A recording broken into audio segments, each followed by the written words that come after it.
আগের ফলসটা দেখে নিয়ে এবার আমরা পা বাড়ালাম পরের ফলসের দিকে। এই ফলসটার নাম হলো ব্লিউ ব্লিউ ফলস। পথে এগোতে প্রথমেই পড়ল ছোট্ট একটা নদীর ওপর বাঁশ দেওয়া একটা ছোট পুল। সেই পুলটা পেরিয়ে এই যে নদীটা আগে আমরা দেখে আসলাম, অর্থাৎ যে ফলসটা দেখে আসলাম, সেই ফলসের জল থেকেই তৈরি হয়েছে এই নদীটা।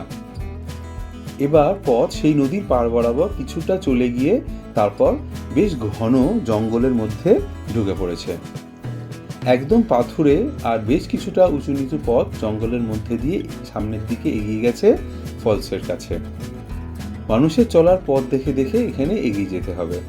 আমার সাথে অবশ্য গাইড ইয়াসও রয়েছে বলে আমি নিশ্চিন্তে ওর পেছনে পেছনে চারিদিকে জঙ্গলের গাছপালার ডাল বাঁচিয়ে বাঁচিয়ে সামনের দিকে এগোতে থাকলাম।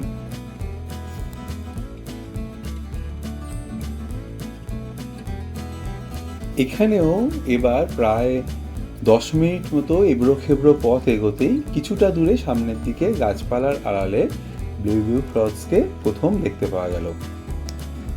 আর তারপরে আরও কিছুটা সামনের দিকে এগোতেই একদম সামনে পাওয়া গেল এই ব্লিউ ব্লিউ ফলসকে। বেশ বড় সড়ো আর অনেকটা চওড়া এই ফলস। প্রচুর জল অনেকটা জায়গা জুড়ে একই সাথে একই রকমভাবে ওপর থেকে নিচে নেমে আসছে। তবে এই ফলসটা একটা গর্তের মতো জায়গাতে অবস্থিত। ফলসের 3 দিকেই অনেক উঁচু পাহাড়ের দেয়াল দিয়ে ঘেরা রয়েছে।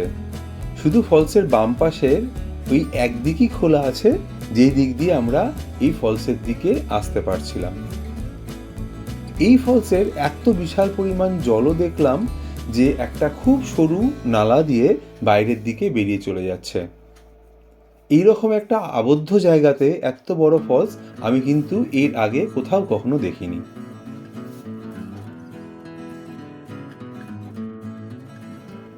আমার কিন্তু অনেক সুন্দর লাগলো এই ফলসটাকে দেখতে। যদিও শুনলাম যে এই ফলস দেখতে নাকি তেমন কেউই কখনো আসে না।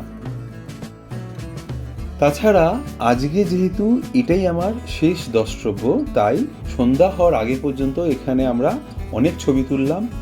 যদিও ফলসের সামনের দিকে ঠিকমতো ভাবে ফটো তোলার সেরকম জায়গা নেই, বা সেরকমভাবে ফলসটারও সামনের দিক থেকে ফটো তোলা সুযোগ পাওয়া যাচ্ছিল না, তাও ওইটুকু জায়গাতেই আমরা বেশ কিছুটা ফটো সেশন করে নিলাম।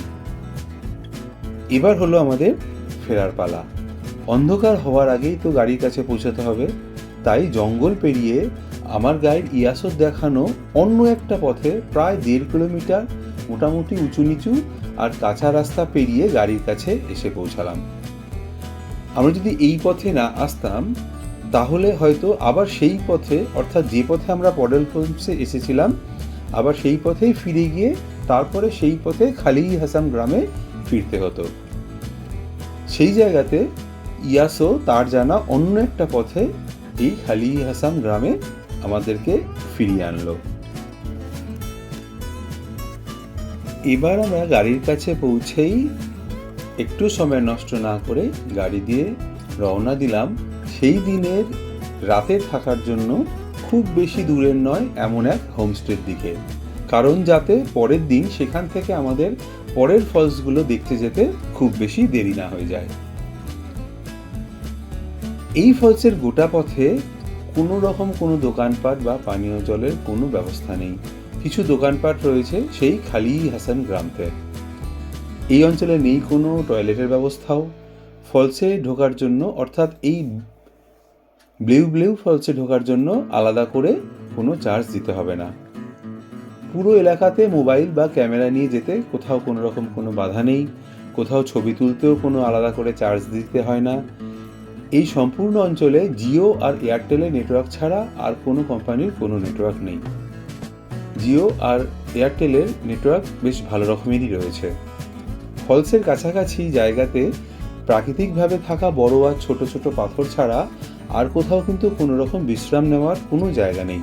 নেই কোথাও কোনো রকম শেডের ব্যবস্থাও, যেখানে বৃষ্টি বা কোনো রকম দুর্যোগ আসলে ছায়া না যেতে পারে। এই ভরা বর্ষাতে ফলসে খুবই ভালো জল রয়েছে। জানলাম যে বর্ষাকাল ছাড়াও অন্যান্য সময় বছরের সারা বছরই এই ফলসে মোটামুটি ভালোই জল থাকে।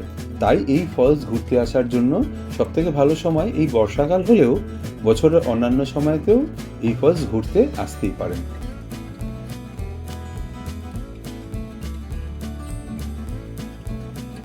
এইবারে বলি যে একেবারেই আনকমন এবং অফবিট এই ঝর্ণা ব্লেউ ব্লেউ কিভাবে আসতে পারবেন। এই ফলস দেখতে আসতে চাইলেও আপনাকে প্রথমে শিলং থেকে বেরিয়ে স্মিথ, থানসিং, মৌখেনরো, জাট, পাসাং হয়ে সেই খালি হাসেম গ্রামে আসতে হবে। পদেম ফলস দেখতে আসলে তার সাথে সাথে এই ফলস দেখতে পাওয়া যায়। আমি আগেও বলেছি, আবার বলছি, অনেকেই পদেম ফলস দেখে ফেরত চলে যায়, কিন্তু অবশ্যই পদেম ফলস দেখতে আসলে এই ফলসটা দেখেই তবেই ফিরবেন। এই ফলস আসার জন্য খালি হাসাম গ্রাম থেকে আলাদা করে রাস্তা এসেছে, কিংবা আপনি চাইলে পদেম ফলস থেকেও এই দিকে আসার রাস্তা পেয়ে যাবেন। আমি আবার বলছি যে আমি ওই সমস্ত আসার জায়গাগুলোর নাম ঠিকঠাক মতো করে উচ্চারণ করতে পেরেছি কিনা আমি জানি না, তাই ওই সমস্ত জায়গার নামগুলো শিলং থেকে এই ফলস আসতে একটার পর একটা করে ডেসক্রিপশন বক্সে লিখেও দিলাম। শিলং থেকে প্রায় 62 কিলোমিটার দূরে ইস্ট খাসি হিল জেলাতে অবস্থিত এই খালি হাসাম গ্রামটি। গাড়ি করে আসতে মোটামুটি 3 ঘন্টা মতো তো লাগবেই এখানে আসতে। আর আপনারা যদি নিজেরা বাইক বা স্কুটি বা নিজেদের গাড়ি করে আসতে চান, তো গুগলতে আমি যে নামগুলো লিখে দিয়েছি সেই নামগুলো সেখানে দেখে নিয়ে রোড বাই রোড তার ডাইরেকশন নিয়ে এখানে চলে আসার চেষ্টা করতেই পারেন, যদি আপনাদের সাথে কোনো গাইড না থাকে তো।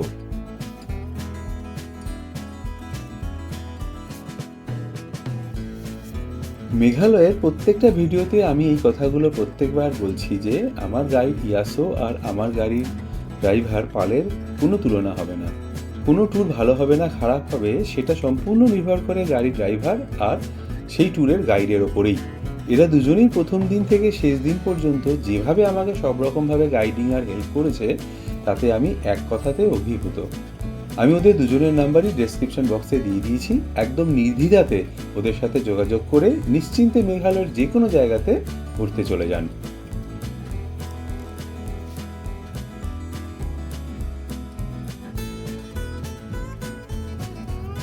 তো এই ছিল আমার ব্লেউ ব্লেউ ফলস ভ্রমণের খুঁটিনাটি সমস্ত তথ্য।